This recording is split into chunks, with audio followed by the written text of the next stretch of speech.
Hi, it's Lael, and if you're following me or you're not, welcome to my channel or welcome back. I am doing these videos to elevate you and help you to get to the next level, and I'm going on this journey with you. So consider me your luxury life coach. Today we're going to talk about goal setting, and it is December already. We are at the end of the year, and this is something that really should be done more the beginning of the fourth quarter or the end of the third quarter. So somewhere around October, November.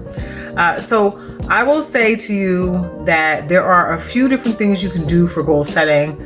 This is my method for a foolproof, stellar year. So stay tuned.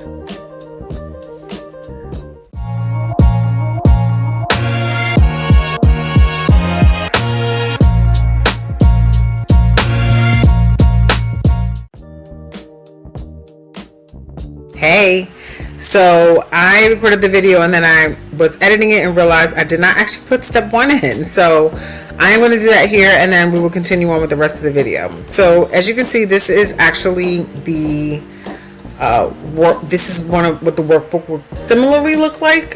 This is the template. You can get this for free. All you need to do is go into the comments and type in template and I will get it to you. Or DM you so you can give me a way to send it to you.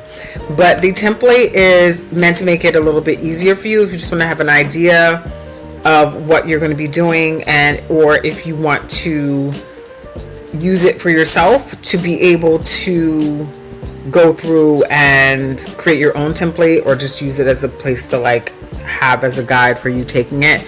The workbook, however, will be this, and you will just fill it in. It'll be digital, so it'll be really easy to save and track and keep up with. All right. By the way, the workbook will be available, but for pre-order only, so you can start considering if you think it's a benefit to you. Normally, this will be sold to you I would sell it in August, because we should be doing goals at the end of the third quarter or beginning of the fourth quarter. But since I'm just starting the channel and we're just getting out here, I think as long as we get started before the end of the first quarter, you should still be in good shape for the year. Okay, so the first step is actually on the first page, and that is writing in your life mission statements here on the first page. And this is something that if you don't already have an idea or you've never done goals before, I don't think it's a good idea to like overthink it. You can just do your goals for the rest of the year and go through the rest of the workbook and finish it. And then when you finish it, that should hopefully be able to give you a summary of what your objectives are for your life. So mine might be to be of service to over 1 billion people around the world, to be an amazing mother and wife, to have a better relationship with God. But those aren't necessarily goals, but they are the foundation of how I live my life, and they kind of keep me centered. When I start getting off track, I remember like, why am I even doing this? Like, I know that I have certain things that I'm very interested in, and there's a way that I want to live my life, and there's a purpose. So it sometimes keeps me back to being grounded. So this is where you're going to put your mission statements, and that is why you're putting them. The next steps will be in the rest of the video. And if you have any questions, make sure you leave comments below.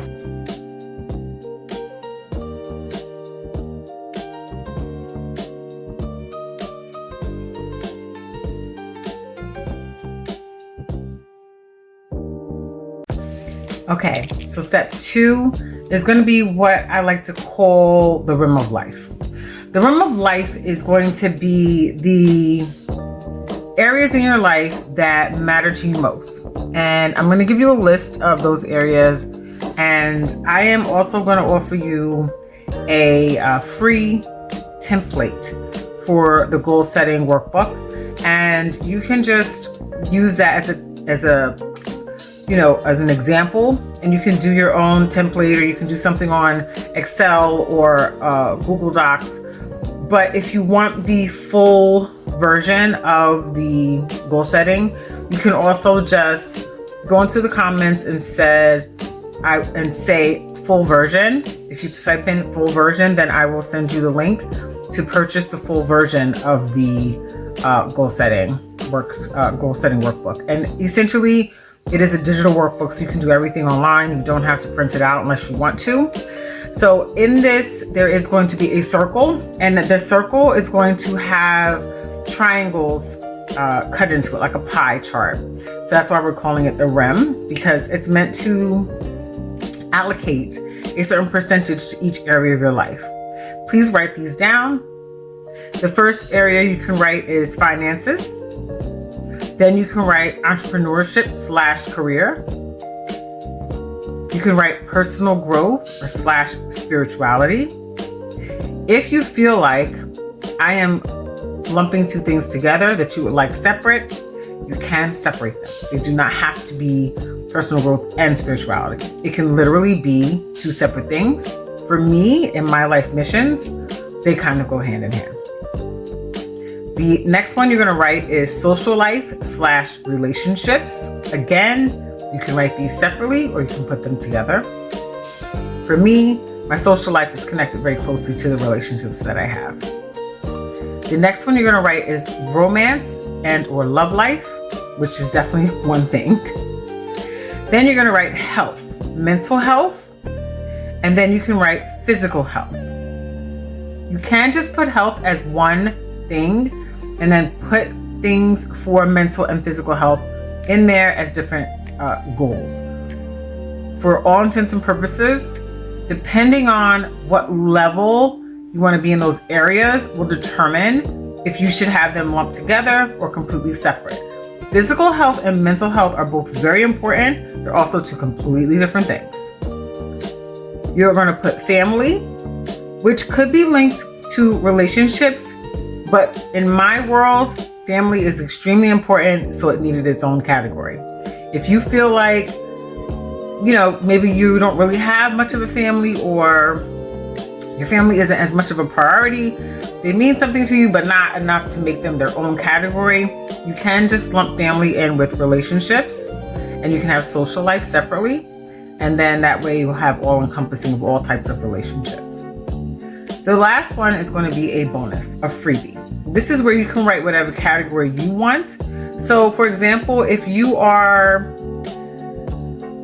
working in an area of your life that has always been a thing that you're constantly working on, probably for the last 5, 10, 20 years.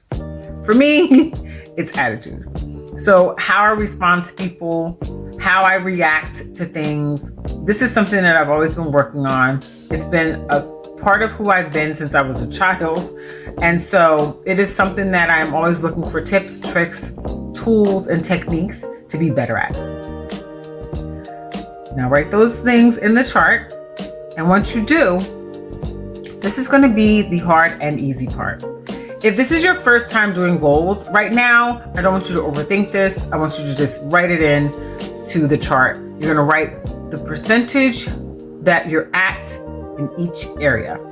So for example, if I say finances, I would like to make $100,000 a month, but I'm only making $60,000 a year. I'm going to say your area of finances is probably about 20%. You're not anywhere near there. You have a lot of work to do. But if you say I want to make $500,000 a month, and you're at about $400,000, and you're on track to and on trend to get to $500,000, so you're pretty close to your goal already, but you just want to do a couple of things to tweak it and get better at it, then maybe you're at 80%. Even if you were at $500,000, I would never put 100% in any area. Please make sure that you listen to what I'm saying right now, because as we go through this process and as you're doing it individually for yourself, hopefully you will see the importance and value of giving everything something to work on. And it doesn't have to be a lot. It could be one or two things. Okay? Once you've written down all the percentages, we're going to go to the next step. So you're going to go through each area of your life, rate yourself on a scale of 0 to 100%, and you're going to rate, how am I in this area right now? Is there anything I can do to improve? If you're giving yourself 100%, that means everything is absolutely perfect and there's nothing that you would do differently, better, or more. In that situation, I don't think you're being realistic. I want you to be really honest here. And if there's even one thing you can do to make it better, don't give yourself higher than a 90%. Okay?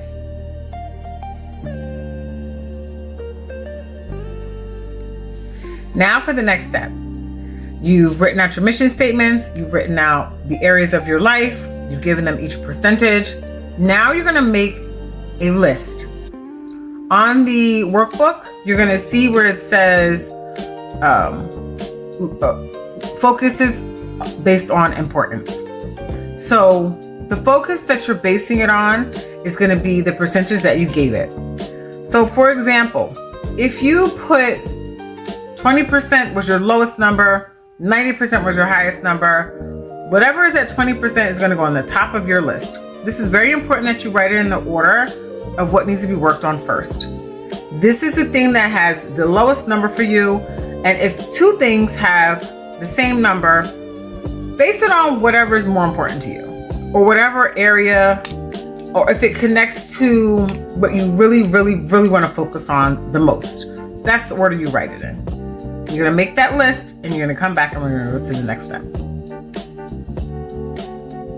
Okay, so now that you've written your list and you put it in order, we're gonna go to this section that says choose 1 to 2 goals for each area. Here's the thing, I'm gonna actually challenge you to choose 1 to 3 goals.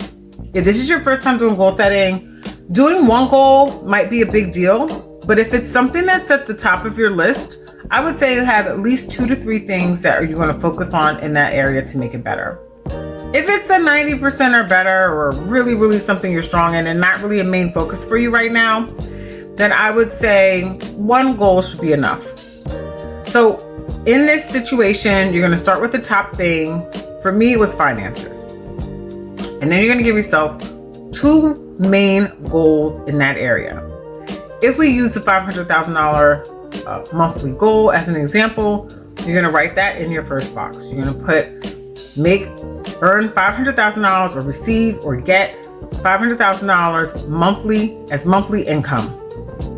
And then another goal might be invest more with the money I receive, with every dollar I receive. Or it might be budgeting more, or it might be learning more about stocks. Something in the finance area would go into these 2 goals. Once I've written down all of my goals, we're gonna come back and go to the next step. Okay, so now we're gonna go to the goal planning page, and it's gonna say action steps. So right above the box that says action steps, you're gonna write your goal, and you're gonna write exactly what that particular goal is. Earn $500,000 a month will be the goal. And then you're gonna take action steps. Now here is where it gets a little bit more intense for me. And this is where it usually takes me the most time to be very mindful and thoughtful of what my goals are actually gonna look like. So if I'm saying that I wanna make $500,000 a month, what would that look like? Where would I be getting that money from? In reality, I wanna be very careful here. You're gonna plan and structure out your goals for 1 year period at the moment. You might find as you're going through this process that some of those goals won't fit into what needs to happen for you in a year. You are one person and you need to master something before you move on to something else. So you only have 24 hours in a day. But it doesn't mean you have to throw the goal away. It might be something you have to do in 3 years or 5. Now that you've set a strategy, you're gonna break it down on how you're gonna start making action steps happen. The reason why you're doing this is because we can say we want to make $500,000 a year. We can say, I'm going to do it by becoming an influencer. Okay. What does that mean? Like, what do you have to do to be an influencer? All right. Well, first of all, I need to create a channel. All right. So that's 1 step. You know what? I need to think of the name of my channel and the purpose of why I'm doing this channel. All right. That's 2 steps. Step 2 is brainstorming social media channel.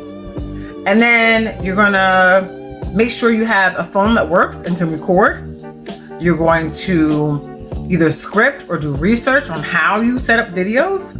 You're going to look at other channels that are similar to yours to get inspiration, motivation, and understand what's working for them so that you can kind of not copy it, but use it as a template for how you would create your own channel. And then obviously tweak it and adjust it so it works for you as you're going through the process. All right, now you've created the channel, but who cares about your videos? So now you have to also look at, how can I get people to see my content? There's a lot of things you can do and learn about on YouTube. So you're gonna write down, research marketing for my YouTube channel. And then you're gonna start, what are the first steps I need to do for marketing? How do I get people in front of my channel? Okay, this is what I'm gonna do here. I'm gonna create another social media channel that's quicker, that I can get more attention faster. And then you're going to use ads to maybe attract people to you, or you're going to have very intentional activity on YouTube for one whole year, every single day. You're gonna show up every single day. You're gonna leave content every single day. Whatever the steps are, you're gonna write really clear, concise steps on what you know. And one of the steps might be researching this part of the process if you don't know. Research marketing for YouTube channels. Research how to gain more followers. And then maybe later you have to add to your list. The whole key here is to write out all the steps that you know that you can do to make this area actually work, or to accomplish whatever you think you need to accomplish in this area. It is not meant to make you perfect in this area. It is meant to give you the stepping stones for getting into action mode. The way the universe and God works is that there is an end goal, but how you get there actually does not matter. That is none of your business, and it is not your job to force a situation. But in order for you to get there, you have to start taking steps. Faith without works is dead is a real thing. You have to actually work. So in order to work, you have to have something to do. And in order to have something to do, you have to have a goal and then create a strategy. What you're gonna do is write out every single bullet point you could possibly think of for each goal that you created. When you do this, make sure you take your time and think about, what does that need to look like for you? If your goal is to have more loving relationship with your husband, but that's not really something that's tangible. That's a subjective goal. It depends on what you think more loving is. And that's the first question I would ask myself. I want to be more loving to my husband. What does that even mean? How would I show up and be more loving? What would make me think I was loving? Am I going to be more affectionate with him? Am I going to be more touchy-feely? Am I going to cater to him a little more and make sure that I am covering the cost for certain things that will take some weight off his shoulder? Am I going to maybe make lunch for him more often, or cook dinner in the house more often? Am I giving him back rubs and massages? Am I just being a good listener and letting him be able to come and talk to me and vent about his day? Whatever it is that you think is going to make you more loving, that's when you start writing down stuff. Okay, this is what's going to make me feel like I'm more loving. This is what's going to make him see me as more loving. You're going to write down those bullet points, and then you're going to say, all right, if I want to cook more lunch for him, how am I going to do that with my busy schedule? All right, I'm going to have to meal prep at least 1 or 2 days in a week for a couple of days ahead. That way the lunch is already ready and he can take it to work. I'm going to have to buy XYZ things at least every other week to make sure that I have the proper food in the house to make him lunches. I'm going to make sure that I block out the time appropriate to get the food done and ready. So as you write down your bullet points, you make your whole list and write every single bullet point for each goal, and then come back for the next step. Okay, so now we're gonna do one of my favorite steps. That is get out your planner. Hopefully you've already gotten your planner for 2026. If not, you can also type into the comments planner, and I will send you a link for my planner for 2026. And it is a digital planner, so you can do everything online and connect it, actually linked to your goal planning workbook.